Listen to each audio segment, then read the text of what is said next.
never a good sign. Hey guys, welcome back. Yeah, that mower is pulling out of the field with his mower up because his belt that drives the mower is broken. It has left the chat. I noticed it squealing on one pass, and I was going to catch him and adjust it. And he stopped because it was smoking and the belt was real loose, so we were tightening it up, and the pulleys and stuff were so hot that the belt actually melted and separated. So it needs a new belt, which we have one in the next field, which they only have about 6 passes left. So he's going to head to the next field. I'm going to follow him. The other mower's going to finish, and then we're going to get the belt swapped. And then when the other mower gets there, we need to put brushes on it. So, yeah, always something. So we're going to move to the next field and get the belt changed and get them set up. On the road again. Just can't wait to get on the road again. Moving equipment's always fun. It's even more fun when you got to go through a construction site. These poor guys, they had to move all the cones for us because we were knocking them all over. Oops.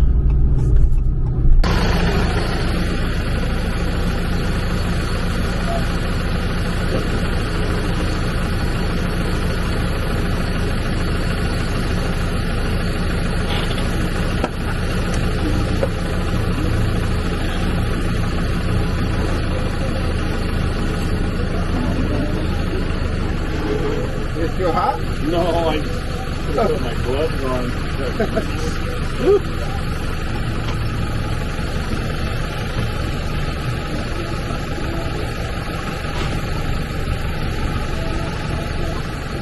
Got it? Yeah.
Let's go do this little block. The print one with Yeah. The little, well, no. The one right here on the street, the little trees. On this one? Well, I don't know. Yeah, let's go do the first one we did. That's probably more easy to finish, before it rains. But Okay. yeah, we'll go over there. You need diesel? I have a cup done. And you want to fill up if you're here.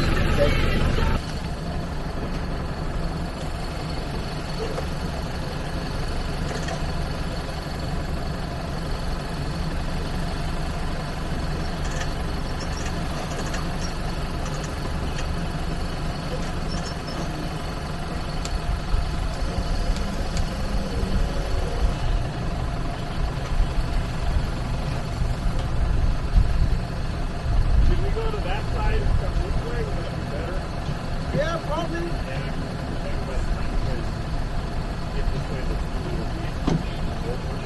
Yeah, we can go out and do something inside. If we not finish, Okay.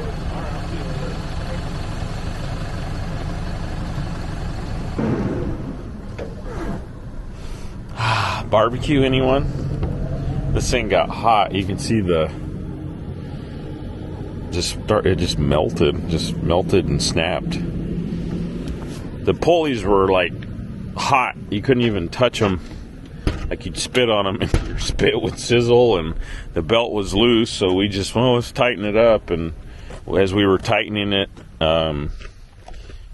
it snapped. I think it was so hot and it just stretched, and that was all she wrote. It was crispy.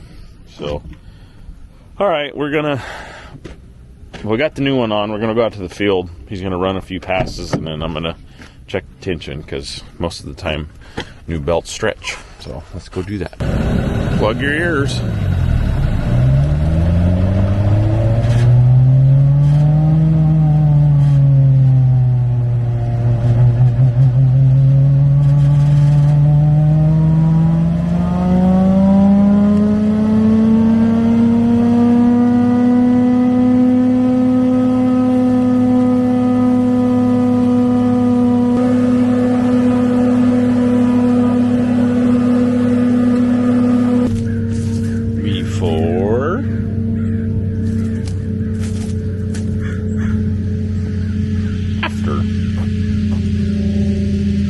Perfect. It's like very, very hard to find a almond on the berm, so that means the brushes and the blowers are doing their job, blowing them over, and you catch them on the next pass.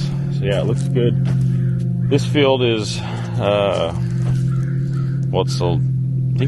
this was in the last video where I was measuring tree spacing. So these rows are 20 feet wide, which is, I think, it's narrow for almonds. Most of the time we're 22 feet or 24 feet. So, but being 20 feet helps us, helps the mowers. You know, they don't have to push the material as far, so it probably does a little bit cleaner job. We had to bring our brushes in more than what we're used to. Two reasons: it's narrower, but they have their irrigation lines stapled to the ground with these stakes. So there's one there, and then there's another one by the tree, which is good. It keeps them tied down so we don't blow them around and mess them up. A lot of times what guys will do is before almond harvest, you know, they'll have their drip lines, you know, say about down here, and then they'll actually bring them up. They'll have a crew come in and pull the hoses to the middle, and they'll tie them in between every other tree, and then they pull them tight at the end and tie them. So then that gets it out of the way of all the sweeper traffic and everything else, because if they're just laying down there, you know, not stapled or attached to the ground, they're just going to blow everywhere, and then we're going to mess them up. So this grower probably stapled them, you know, not all the way down, but not all the way up. That way he doesn't have to pay to tie them every harvest. I personally like it when guys pull them up to the middle and tie them. It just gets it out of the way. We know we're not going to hit it. We don't have to worry about pulling staples out, but I understand why they do it. So, but other than that, it's working good. So, this is the driest area we have to mow. We did have some rain come in, and typical, you know, thunderstorms, it would depend what cloud you're under as to how much rain you got. So this area stayed relatively dry. They did get a little bit of rain, but the ground was so dry, the ground sucked it right up. It wasn't really that big of a deal. The area where we were mowing, you know, they got half an inch to maybe 3/4, depending what cloud you're under, and it's just mudded up. We can't get in, and then, you know, now with the moisture in the ground, and, you know, we have more moisture in the morning because the moisture comes up, gets everything wet. So we just looked around, where can we run? This is where we're going to run, because we do have more rain coming in. Thankfully, it actually looks like we have some significant chances of rain, which we have not had all of January, and we're going into February, so February looks promising. So fingers crossed, but we're going to run while we can. So, all right, we're going to watch him a little bit more, and then we got to catch the other mower before he comes in, and we got to do a little brush swap-a-roo because they are wore out. We're trying a new style of brush. They're the blue ones. You guys have seen them. they're more droopy and they're bigger. Where normally we're used to running, they're yellow. They could be any color, but they're more of a flat. So the droopy ones, we had to adjust our bar and bring it up higher because we ran out of adjustment. We had the adjustment all the way up and the brushes were still too deep. Well, that first set we put on is on the other tractor, and we probably ran it a little bit too long and before we adjusted it, and they're still doing their job, but we just need to freshen them up. So yeah, we're gonna watch him a little bit, make sure he's good, and then we'll go switch brushes.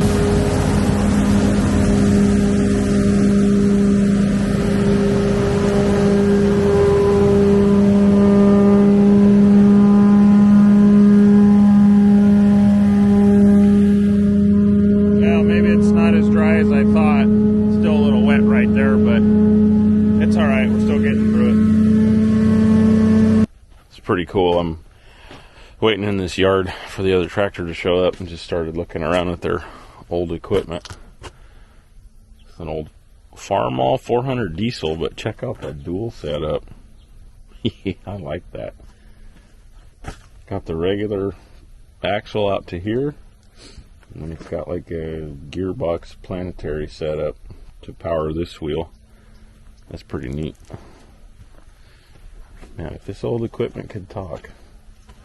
I like walking around and just looking at, I don't think it's junk, I think it's history. It's pretty cool. And here's an old Deere, and then a 560 International. Check out the wheel spacers on that thing. It's probably meant to be a high boy or a high crop, probably for going through like, well, I guess it could be cotton or tomatoes or something. They didn't want the plants to rub. And there's an old serial number tag on there. It's kind of neat. What's that say? Allied Equipment, maybe? Fresno, Reedley, Madera. That's pretty neat. Pretty cool. Got the old framework for the old umbrella. That was when men were men and we didn't need cabs and air conditioners, right? Now we gotta have a cab, AC, massaging seat. Some of them even come with a leather seat, but I think it would do us all some good to spend a few days on this old iron. Might appreciate what we got a little bit more. Pretty cool. All right, well, while we're sitting here waiting, I'm gonna get the brushes out and get my tools out, so at least we're ready when he gets here. He should be here any minute, hopefully.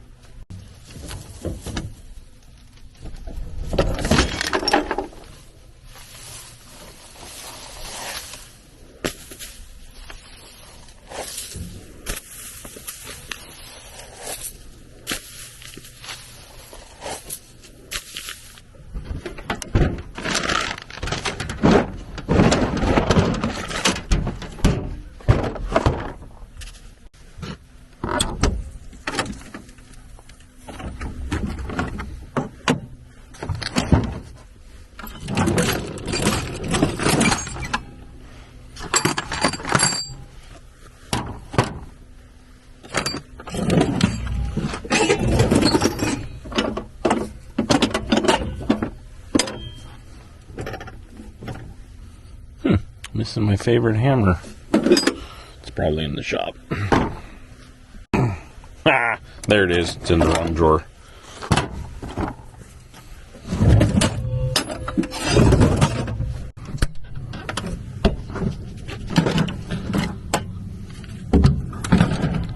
Oops.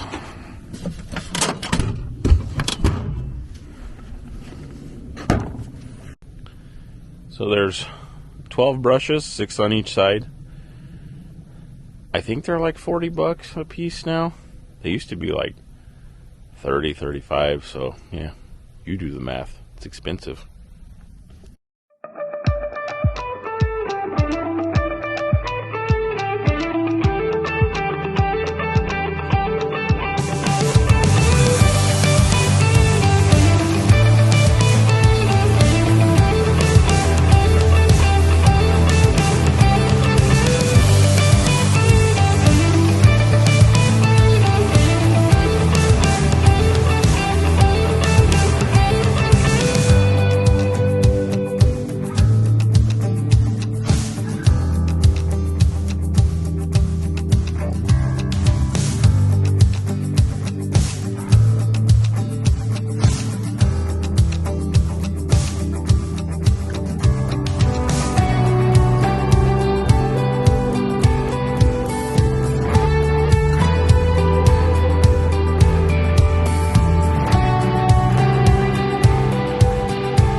well, that's done. But we didn't make it out without one casualty. So one of the bolts that holds the top plate on for the brushes was seized in there, and I got these really, well, it stripped out. And I was like, oh, I can use my, you know, little bit extractors. I haven't used them yet. Well, that didn't work. It was so frozen there. I just cut it off with the torch, and, you know, there's 4 of them. 3 out of 4 is not that bad. It's good enough. It'll work, but it's nice having a torch. A guy told me one time, he was like, you know, every once in a while you could use a welder, but you can always use a torch. Like, I would love to have a welder, but the torch gets by. You know, you're heating stuff up, cutting stuff off, and then, you know, a lot of times I've brazed or gas welded something to get by, so thankful for that. Anyway, all right, well, that's going to do it for this one, and we'll catch up with you guys next time. See ya. No, they're not baby wipes. They're man wipes. Ooh, scenty. This is like taking a shower in the field. Clean.